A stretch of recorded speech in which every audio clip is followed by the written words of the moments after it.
Okay, hi there. My name's Lucy, and I'm here from Inclusive Change and Inclusive Change at Work.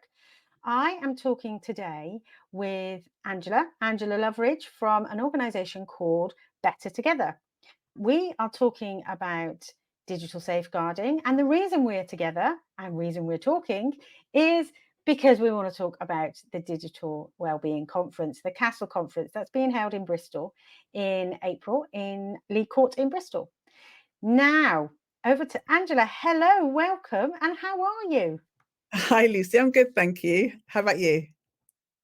We're good, definitely good. We've got a lot of stuff going on at the moment in preparing Yeah. for the Castle Conference, which is happening in April. And I'm just really pleased to have you online and be able to chat with you. Hey. Likewise. Looking forward to it. Let's see where this Brilliant. takes us. I know. Right. So we've known each other a while now, but I'm going to ask you some questions. So let's Okay. start with an easy one. All right. Can you tell us a bit about you and your business? Yeah, so I'm the founder of Better Together, and I help parents to keep their children safe online by signposting to practical tools, techniques, and resources, so that I basically do the legwork, so that they don't have to. That sounds fantastic in terms of so you help parents, and do you do that in person or do you do that online? How do you make that happen? Yeah, so before COVID, it was all in person. And since COVID, it's a hybrid approach, really, depending on what suits the parent best. And what kind of things do you end up doing? Is it you're talking to young people or do you just talk to parents, for instance? So yeah, so I have been invited into schools, secondary and primary, to talk to pupils. My main focus, though, and my absolute passion is supporting parents and carers, because sometimes, being a parent comes with a lot of responsibilities. And unlike other aspects of parenting, we don't really have that ability to tap into the wisdom of the older generation because they haven't actually experienced the digital world as we know it now. And so, yeah, so that's my passion, is to help parents and carers for that I reason. totally get that. On a previous interview, we were talking with Professor Peter Cowlack from Loughborough University, and he said, we can't look to our elders for help on No, this. this is We it. we are the generation that kind of needs to work this out and be the elders, which is Yeah. that's a bit of pressure. No kidding. Yeah. Oh my goodness. So why have you what where does your passion come from? What's your background? So I am a mum of two, and I have a master's degree in IT. And it really started with a conversation with my children's centre manager. So my youngest was starting school, and I was thinking about what I could do next in terms of work wise. And yeah, we were just having a conversation and exploring what I like. And I like working with people. And the children's centre manager said, have you thought of combining your experience of being a mum with your IT experience? Have you considered online safety? And I was just like, oh my goodness, how did I not think of that? Because when I did my dissertation for the master's, I did it on privacy. And that was literally about 8 to 9 years before the cookie law came into effect. So long before it was the bandwagon that it is now. And my peers, they're the students on the course, were like, why are you writing 10,000 words on privacy on cookies? And I was just like, yeah, but doesn't anybody know about them, or what do they feel about them, or what are they doing? While they were creating all singing, all dancing websites and databases. And I literally wrote 10,000 words on cookies. Got a distinction for it, to be fair. So when the children's centre manager made that suggestion, it just, resonated so loudly. Can I just delve into the cookies bit a little bit? Oh, yeah, sure. Oh, right. Okay. Just for somebody who might be listening who's going, why would you write? What do we need to know about cookies? What do we need to know about cookies in kind of a short message? What is it that we need to know about cookies and why is it important to do that accept and reject? We see those websites Yeah, and you yeah. have to click the button to accept and reject. And most people, what do you think most people click? accept. It's easier. It is easier, doesn't it? And you think if you say reject, I'm not going to get access to everything. I'm not going to get what I need on the internet. So what is it about cookies? What's important about them? So a cookie really is just a little digital file that collects data about your internet use and what you're visiting and where you're going, and it just logs all this information. And the companies that have cookies, which most companies do, have Mhm. cookies on their websites, are just basically trying to find out as much as they can about the people that visit their websites. So it's fairly innocuous, you could say, but over time it collects more and more data, and it's just literally about how comfortable you are about giving that Sharing that data data. with others.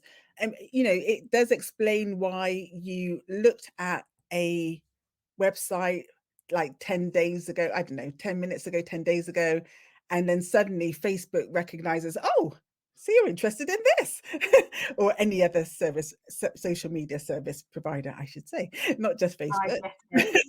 Well, again, actually, this is relevant because again, talking with Peter Cowlick, he had said, well, actually, it the privacy element and data and the community that Yeah. we are online quite a bit, we're giving away our data and giving away information to people, which is valuable to the big tech companies, for instance. Yeah, it is valuable to them.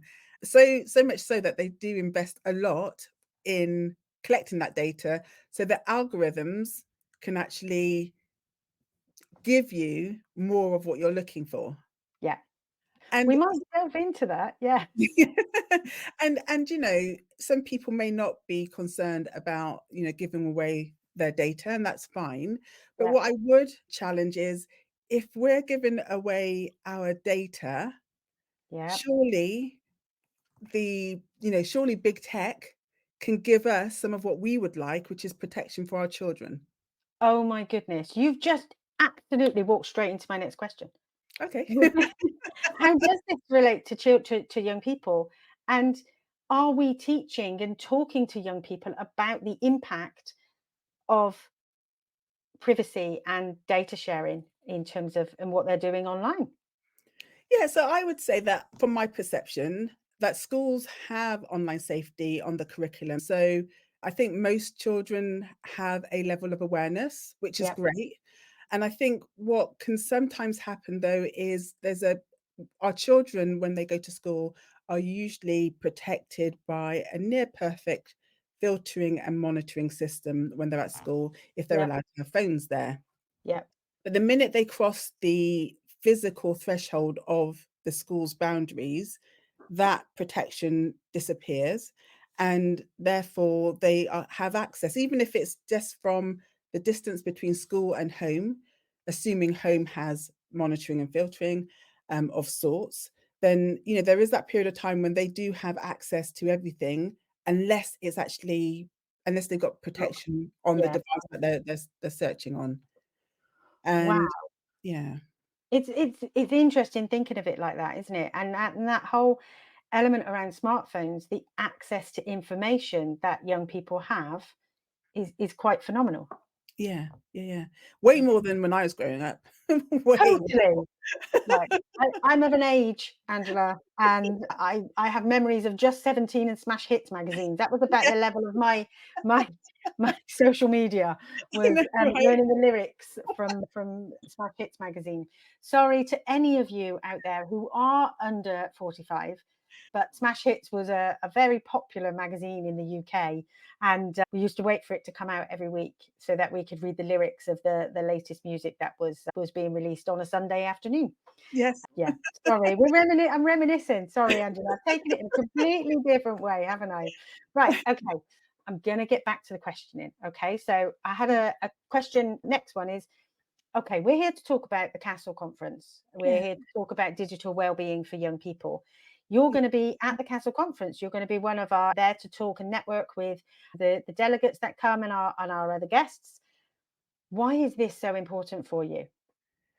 Oh, it's really important because to have so many people who are interested in trying to safeguard children in the same venue at the same time is really important, so that we can actually, if, in effect, cross pollinate with each other, Mm. share knowledge and share insights.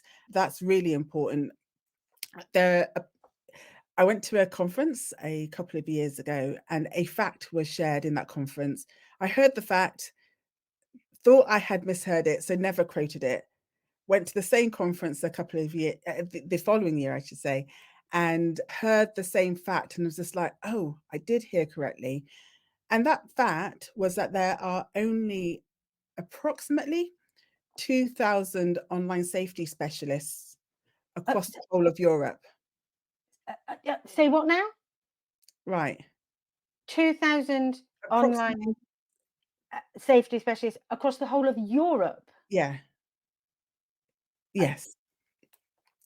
And so, when we conceive of that in light of the exponential increase in the number of mhm. children who are experiencing online harms, whether that be online abuse, grooming, sextortion, chroming, whatever form of online abuse children are experiencing, there are only 2,000 online safety specialists supporting this cause.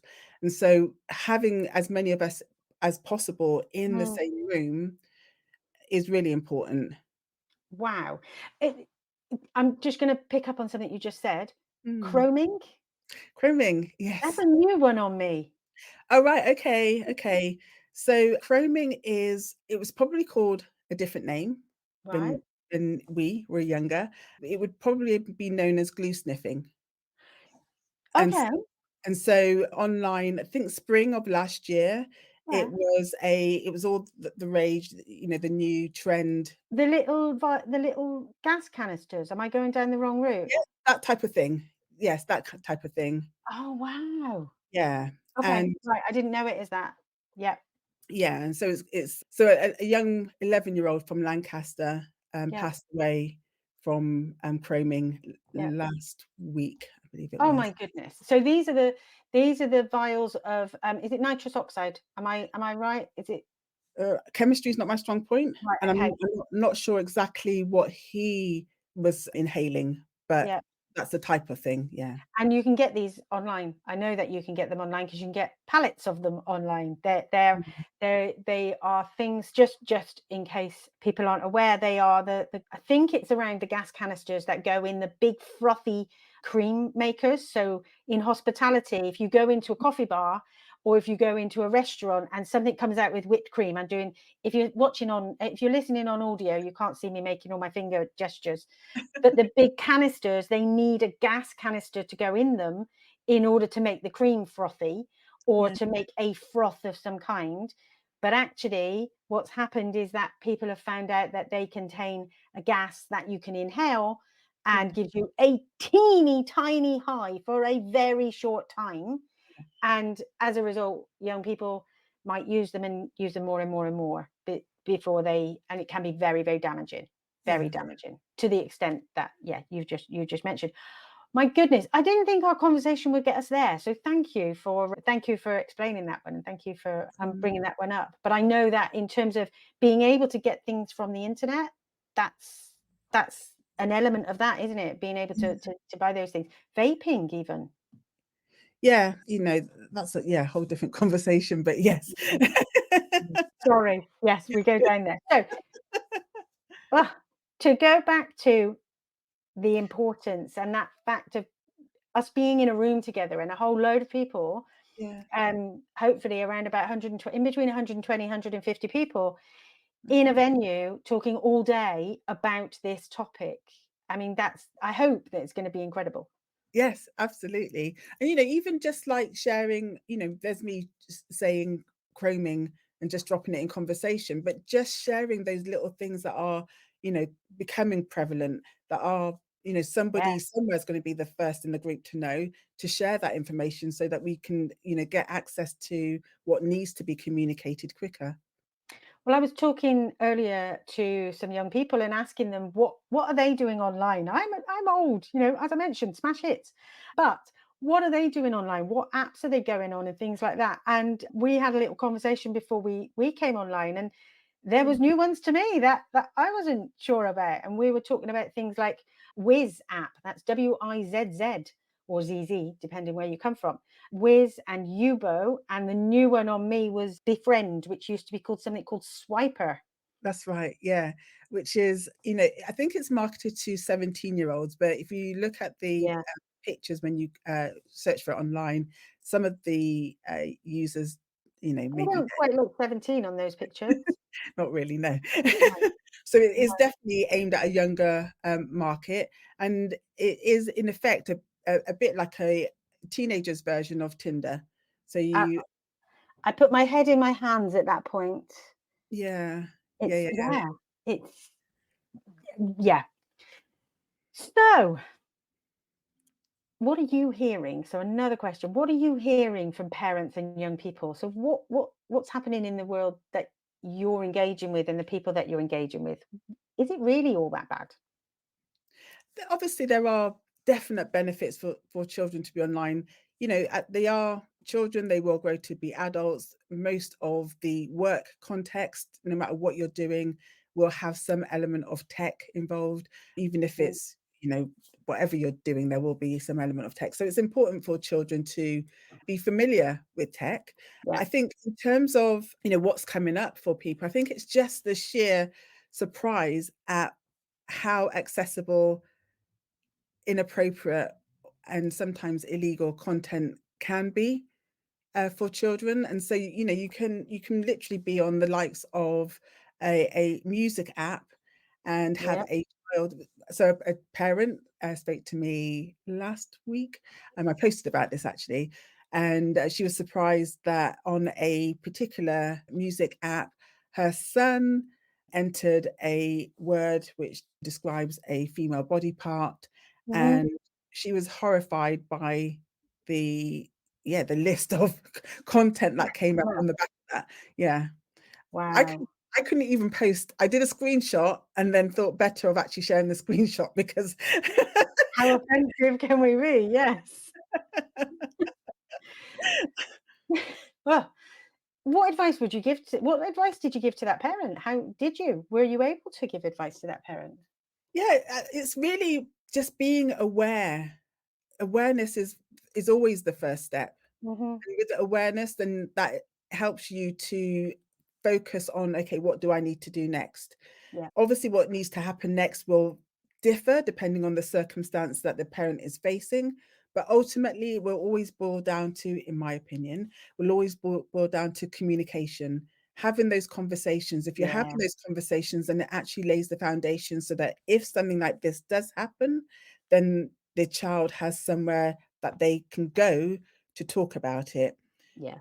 Now, not all children feel comfortable talking to their actual parents, mum or dad, about awkward things like what the list of What that young person saw and had the list of body part? Yeah, So, it's really important for parents to be able to come up with a list of trusted adults with their children, so that if I should say, it should be if, but when yeah, something happens, they have a list of people that they can, in that moment, decide, "Who am I gonna talk to about this?" Because it might not be the first person on the list, it might not be the yeah, second. They can actually work out, "Who do I feel comfortable talking about this particular thing that has just happened?" yeah, and that's sometimes that's hard though because some young people don't have the trusted adults around them. No, they may not have them in their immediate family, Mhm. but they may have them at school. There may be, because there's always that story about that one teacher who really had my back. It could be anybody. It doesn't have to be a family, as long as that child knows of somebody that they can turn to. And if they don't have a friend or family that they know in person, then they can go to the likes of Childline. They can reach out to organizations that actually support in this way. So on that note then, what kind of organizations would you point to on the internet? I think you just mentioned Childline. Childline. Um, are there any what other reputable sources would you recommend for people to go to? So there's Childline, there's the NS, there is a website called Think You Know, which Yes. is think the letter U and then the word no with a K. Yep. And that is produced by the National Crime Agency, their education arm, which is the Child Exploitation and Online Protection Yes, side of I things. know them well. Right, okay. So yeah, so there those are some of the, and there's Internet Matters, Yes. and then there are other organizations where a bit more niche, but there is an increasing trend of underaged, I say underaged, teens, Mhm. children and young people who are under 18 who are actually becoming perpetrators themselves. And so, in those situations, there is support out there from an organization called the Lucy Faithful Foundation, and they've got created a website called Shore, SHORE, and it is encouraged for, if you yourself are under 18 and you're recognizing that you're maybe looking at things that you shouldn't be, or you know of somebody who fits that age requirement who is perhaps looking at content they shouldn't be looking at, then this is a really great anonymous source of support. So it literally depends on what the parent or the child is experiencing. When you say perpetrator, what scale of things are we talking about? Are we talking about somebody who's hacking, or are we talking about somebody who is watching things online and maybe they shouldn't be watching those things online? So perpetrator really is a generic term which describes somebody who is actually engaging in online harms towards another. Oh, So yeah. yeah. Sorry. Could we be talking about things like cyberbullying? Yeah, so it could be cyberbullying, it could be the person who is trying to bribe a teenager to send them money because the teenager has sent nudes of themselves. It could be, somebody who is, making contact with underage children, boys Yeah, and girls, and, maybe developing a friendship, which may lead to the concept of being in a relationship and then maybe yeah. arrange to meet that child. It's sometimes it is difficult to talk about this stuff, Angela, and I really appreciate you talking about those difficult things Yeah, because people are experiencing that stuff, and I think you just mentioned the notion of sextortion yeah. around, sending a photograph of yourself to somebody, and this is, correct me if I'm wrong, but Mm. this is happening to boys as Yeah, well as girls. yeah. Yes, definitely. So I actually was approached by a mum of 3 sons Mhm. because her youngest had experienced online harm Um, situation. yeah. And she approached me because no matter how much no matter how many conversations she was having with her children, her sons were, especially the older two, were saying to her that online safety and grooming is a girl problem. Mm. And they were Mm. not getting the fact that actually it's a child problem. It doesn't matter Mm. what Doesn't gender. matter what gender you are. No. And so, yeah, it's really important to yeah, great point, Lucy, in bringing up that sextortion does have a tendency to have boy victims. Wow. I'm gonna throw something else in here, and I haven't pre-warned you on this one. Okay. What would you say about the comment, "TikTokers don't lie"? TikTokers don't lie. Don't lie. So young people are turning to TikTok for answers to life questions, medical questions, and is it it's not necessarily a credible source of information.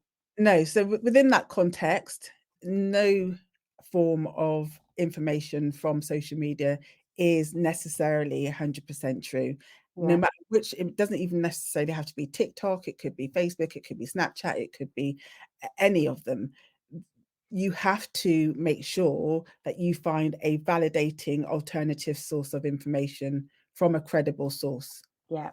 Yeah, no, absolutely fantastic. I could go down a whole rabbit hole today, Angela, about photographs of royal family members and that credibility and that, oh, actually, what's real and what's not real. Yeah, Uh, but yeah. I think we might need to hold that one because we'll run out of time. Okay. Okay, one of my last questions was about something called the Online Safety Act. Mm. Um, how do you think that will impact the digital world and our ability to safeguard young people in a digital world? So I think it's a really is a great step forward in terms of actually putting things in place to start to uh, legally keep people and children safe online. Ofcom at the moment are going through a series of stages where they are trying to get information in terms of what people want.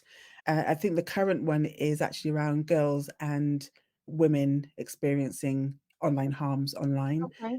And I think that should come to an end at the beginning of next year. Yep. Um, but I think it's just one of those things where, as with all laws, they are there for a reason to try and keep some form of order. Yep. But as with all laws, there will be loopholes. And Yeah. especially as it's a new law, there will need to be cases to actually try to see how robust it is Yes. I and think, yeah. and to also set precedents as well. And so it's a great step forward, but we haven't actually tested it with real cases to see how effective it will be. Really very, very insightful and yeah, no, very helpful in terms of that. And I think you're right. I think it's a new law. I would make a big guess that a lot of parents in particular and professionals working with young people don't realize the importance of it and how it can be used to support people or to take a bit of action against some of the big tech and some of the organizations that really should be applying it. Yeah, yeah, yeah, yeah. Yeah, yeah. So So we'll have to wait and see how that actually pans out. I think Well, so. But also, if we've only got 2,000 online security safety specialists in Europe, the UK probably needs to catch up with this stuff because there's probably not enough people at the moment maybe looking at it and maybe yeah, we've got a way to go. yeah, but Okay. at least we're here. We're here, we're doing something as, along I with the think that's other sweet, isn't it? 198. Oh, oh, we're here, we're doing something. That something, for those of you that are listening or watching, will be the Castle Conference. The Castle Conference is being held and hosted by Digital Safety, CIC, and Inclusive Change at Work, a community interest company down in the Southwest. We're combining forces. We've got our conference being held in Lee Court on the 25th of April. If you would like to find out more and you would like to book your ticket, it is £9 for our delegates. £9. How do you get to go to an event like this and actually contribute to what could be groundbreaking changes within the world of digital safeguarding?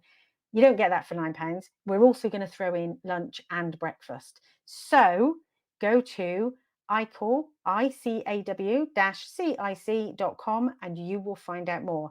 Or simply Google inclusive change. You will find our website and it will take you to that space. Angela from Better Together, thank you so much for our chat today. This has been so enlightening and so brilliant to talk to you. I cannot wait to see you at the conference. Yeah, thank you for having me. Thank you. You're very, very welcome. Thank you for listening.